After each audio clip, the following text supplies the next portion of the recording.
long time ago, in a galaxy far, far away.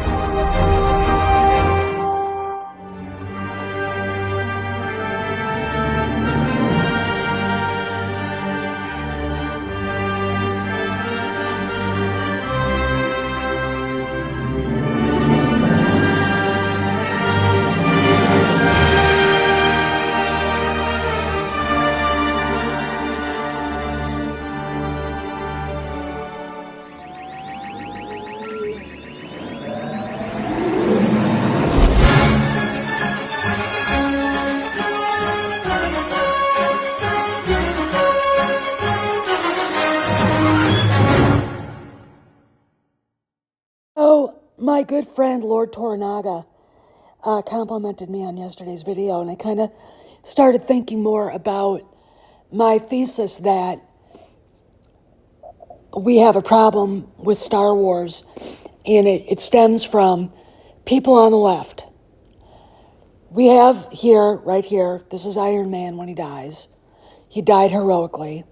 He died saving the planet and everybody on it. And that is an acceptable way for a hero to go out. You look at Han Solo. Let's talk about Han Solo in a minute.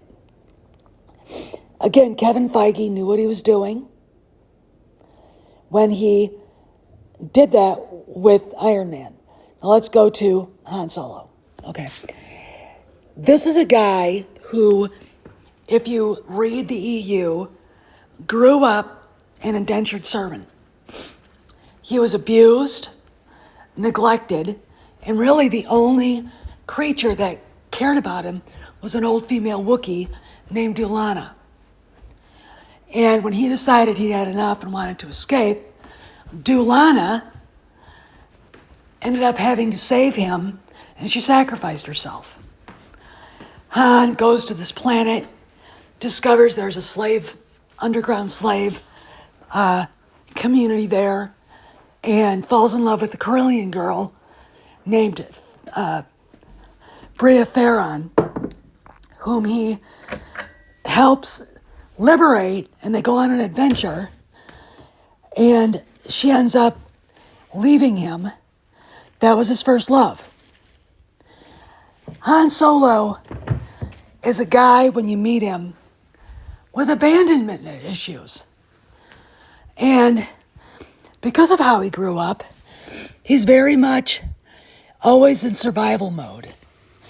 And in lots of ways, people don't understand that when you're in that life, when you're stuck in that life, you're going to do what you have to survive.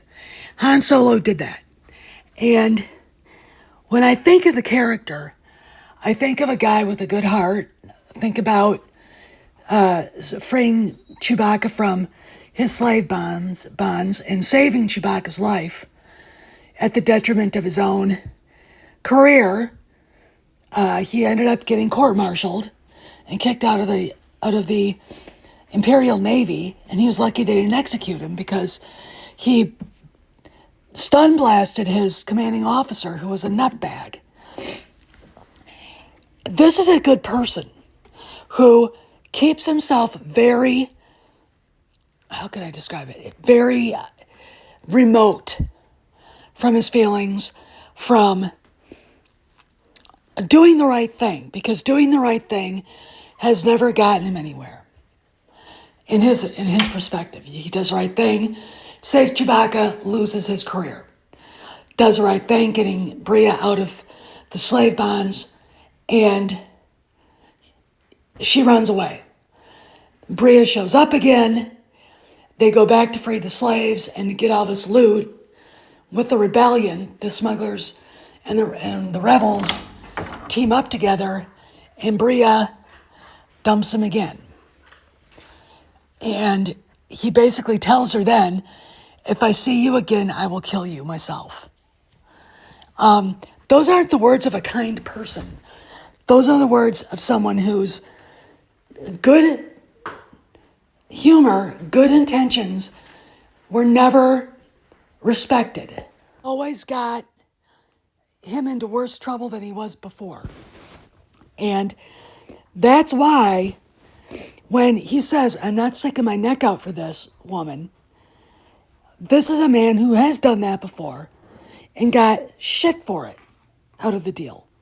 Whether she runs away or whether she ends up double-crossing him because the rebellion needs the money. And the rebellion takes everything, making Han look stupid, etc.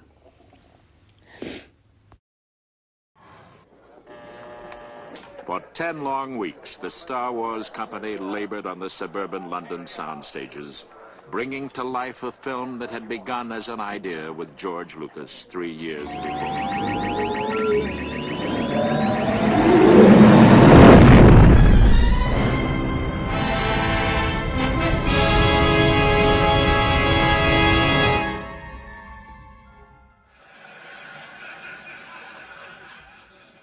Pardon me. I have to go poke out my mind's eye. So, when we meet Han Solo in the original trilogy, he goes from being a pure self-preservationist to a fearless defender of the Republic. And why?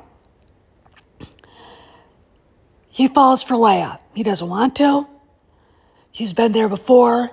He's been screwed over before. But he's able to sacrifice for her. And she doesn't leave. In fact, when she comes to look for him, this is where everything changes for him.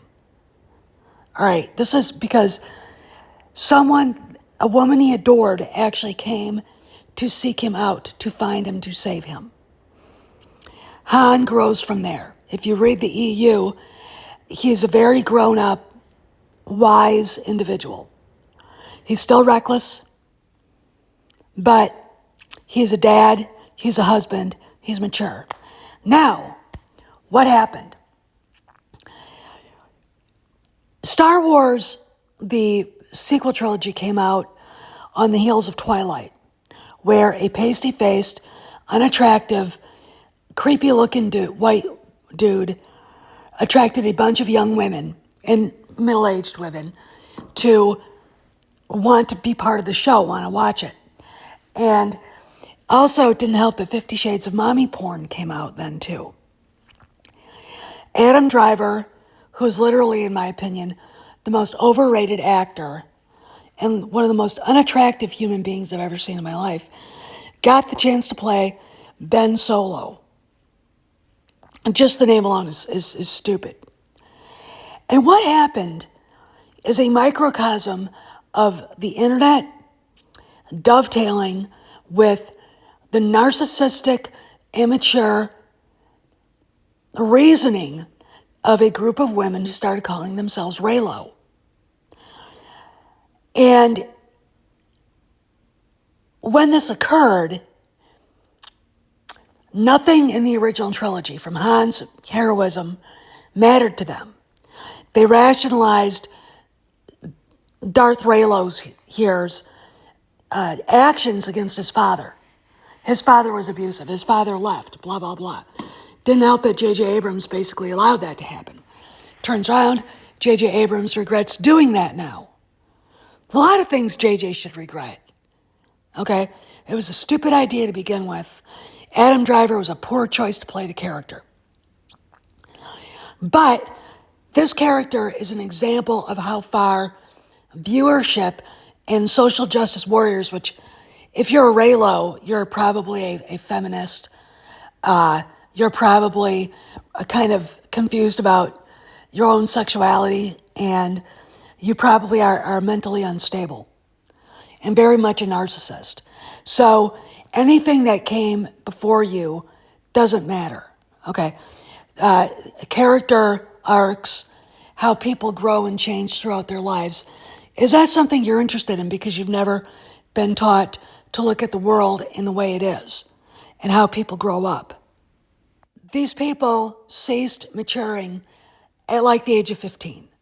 I ran into many of them between 2017 and 2020 when The Rise of Palpatine came out, and basically J.J. Abrams desperately tried to undo what he started with Kyle Ron and Ray Blow. These women produced disgusting pornography. They called it art. They distributed disgusting fan fiction. And they really believed their headcanon was what Star Wars was. Okay, people don't change because they don't change. They've never had to change. They've never had to take responsibility for themselves. The fact of the matter is, when you actually look to see what these people would talk about, the mental illness of these women was catastrophic. There were women who actually were put on suicide watch over this. Now, how does this hurt Star Wars? It takes away the storytelling. It leaves the story spinning its wheels like a front-wheel drive car stuck in a snowbank. Okay, that's where it spun out. There's no place for it to go because they have never matured themselves. And they don't look at characters like Han Solo or Luke Skywalker or Leia and see them grow. And in fact, J.J. Abrams and Rian Johnson made sure that the characters devolved. Okay? Han saying, we went back to the only thing we were ever good at. What the fuck is that supposed to mean? I mean, this is a guy in his 70 years old who went through a lot of shit, and we're still stuck in this place.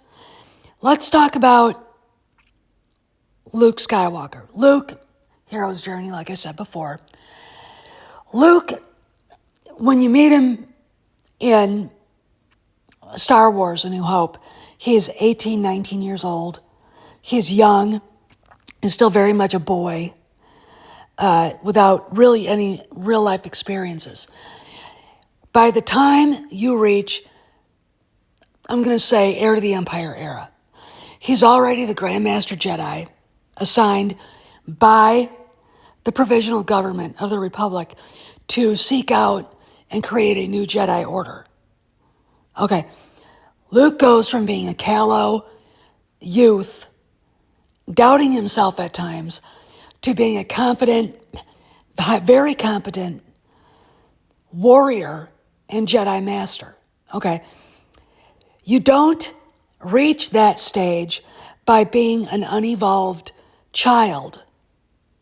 But again, J.J. Abrams allowed, by TFA being a shitty movie, J.J. Abrams allowed Rian Johnson so much leeway by telling a rotten story that he could safely destroy Luke Skywalker's character and de-evolve him back to being the unsure, doubtful Jedi apprentice who was jumping and doing flips around Dagobah, doubting he could move his X-Wing out of the swamp, doubting Master Yoda.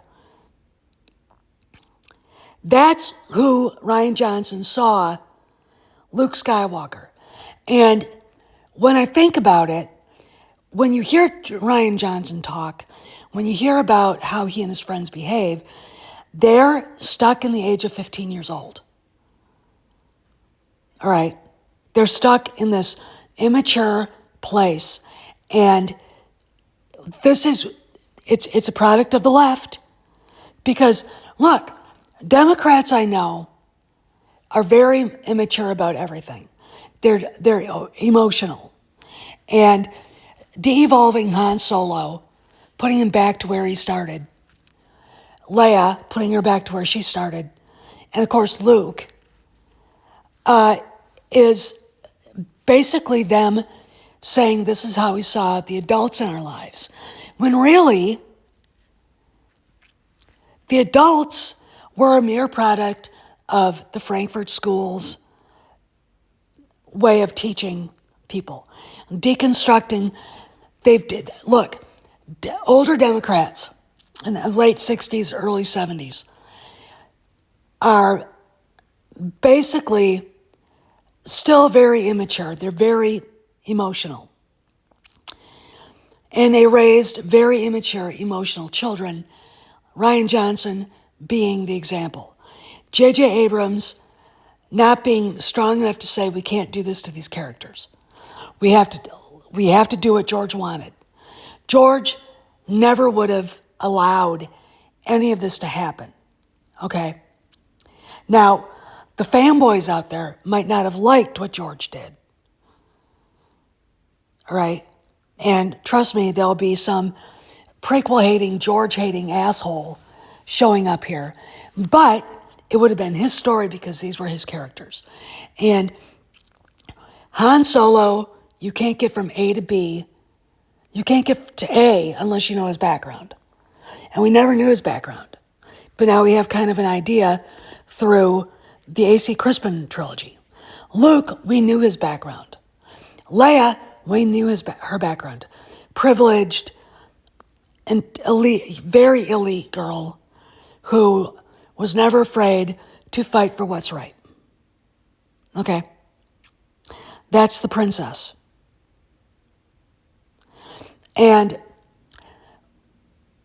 Luke goes from an 18-year-old callow youth to the Grandmaster Jedi in the galaxy and the head of the Jedi Council.